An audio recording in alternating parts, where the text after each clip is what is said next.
3월 16일 조지아주 애틀랜타에서 일어난 연쇄 총격 사건. 이 사건은 한 남성이 마사지샵 3군데를 순차적으로 돌며 총을 난사해 총 8명이 사망하고 1명의 중상자가 나왔습니다. 용의자는 21살의 백인 남성이며 사망자 8명 중 6명이 아시아계이고 이 중 4명이 한국계 여성으로 드러났습니다. 이에 따라 미국 내 한인 커뮤니티와 아시아계 단체들은 이번 사건에 대해 굉장한 우려를 표하고 있습니다. 오늘은 이번 사건에 대해서 일주일이 지난 오늘까지 밝혀진 25가지 사실들에 대해서 진실과 거짓을 말씀드리도록 하겠습니다.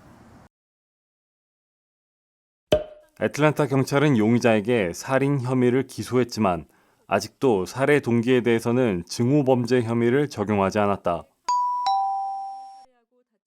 해당 카운티의 수사당국은 용의자가 사건 발생 마사지샵에 이미 수차례 방문한 경험이 있다고 말했다. 수차례 방문인지 처음 방문인지는 아직 확인되지 않았다. 용의자는 자신의 SNS에 중국은 코로나 바이러스를 만들어 미국을 공격했으며 이제 미국이 복수해야 할 때라는 글을 올렸다. 경찰은 아직 용의자의 SNS에 대하여 언급한 것이 없다. 용의자는 사건 이후 3시간 반 뒤 플로리다로 가는 고속도로에서 체포되었다.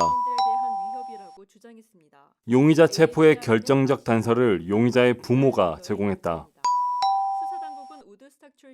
용의자는 체포 당시 총기를 소지하고 있었으며 범행 하루 전날 구입하였다. 애틀랜타 시장은 용의자가 플로리다로 가는 이유가 추가 범죄를 위해서였을 수 있다고 말했다. 용의자의 직업은 사냥꾼이다. 용의자는 자신은 성에 중독되어 문제가 있었으며 이 마사지샵들이 나를 유혹하고 있다고 생각되어 살해하였다고 주장한다. 수사당국은 용의자가 매우 나쁜 하루를 보낸 이후에 저지른 일이라고 두둔하듯이 발표하였다. 이 발언을 한 수사당국 관계자는 다음날 교체되었다. 때때로 마사지샵이 매춘을 하는 것으로도 알려져 있으나 경찰은 이번 마사지샵들이 이에 해당하는 증거가 없고 모두 합법적인 사업체라고 하였다. 경찰은 현재까지 용의자는 1명으로 단독 범행으로 확인하고 있다고 한다. 용의자는 경찰에게 자신은 하나님과 총을 사랑한다고 말했다고 한다. 이번 사건의 피해자 인종은 6명의 아시아인, 2명의 백인, 1명의 히스패닉 남성이다.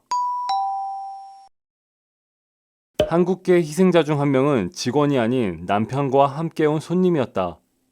피해자 명단에 한국계로 오해된 윤 씨는 한인이 아니다. 모든 피해자들의 신원이 공개되진 않았다. 3월 22일 모든 피해자의 신원이 공개되었다.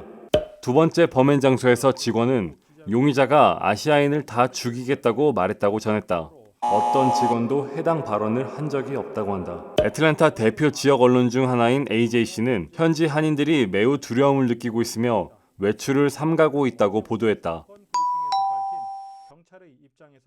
대한민국 애틀랜타 총영사관 관계자는 아시아계에 대한 증오범죄와 위협이 가파르게 증가하고 있으니 조심하라고 얘기했다.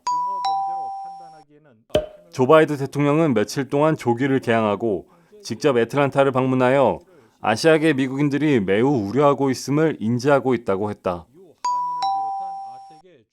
뉴욕 경찰과 시애틀 경찰은 이번 사건이 뉴욕시와 시애틀시와는 연관이 없으나 시내의 아시아계 미국인 공동체를 지원하기 위해 순찰을 강화할 것이라고 하였다. 이번 희생자 가족 중 1명이 온라인 모금 사이트를 개설하였고 미 전역에 7만여 명으로부터 2일 동안 30억 원의 후원 금액이 쇄도하였다. 한편 애틀랜타의 대형 한인마트에서는 한 흑인 여성이 직원과 매니저를 향해 너희들 때문에 코로나 바이러스가 왔고 이번 사건도 너희들 때문이며 너희들은 악마라고 외치며 행패를 부렸다고 한다. 이번 사건을 계기로 22일 캘리포니아에서 증오범죄에 반대를 외치는 시위대에게 한 백인 남성이 중국을 비하하는 욕을 하며 차로 돌진을 했고 시위대에 위협을 가했으나 다행히 부상자는 나오지 않았다. 오늘은 애틀란타 연쇄 총격 사건이 일어난 지 일주일 동안 밝혀진 사실들의 진실 여부를 정리해 보았는데요. 처음 사건이 터지고 잘못된 정보들로 하여금 많은 이들에게 혼란이 된 건 사실입니다. 하지만 이 사건은 한 명의 용의자로 인해 다수가 사망한 비극임은 변함이 없는데요. 또한 사망자 중 다수가 아시안계로 확인되었고 이로 인해 아시아인을 겨냥한 증오 범죄를 규탄하는 움직임이 일고 있다고 합니다. 범행 동기가 뭐든지 간에 이런 비극적인 일은 절대로 발생해선 안 된다고 생각하며 다시 한번 희생자들을 애도합니다. KTN과 피치미닛은 앞으로도 이와 관련된 가장 빠르고 정확한 뉴스로 여러분을 찾아뵙겠습니다.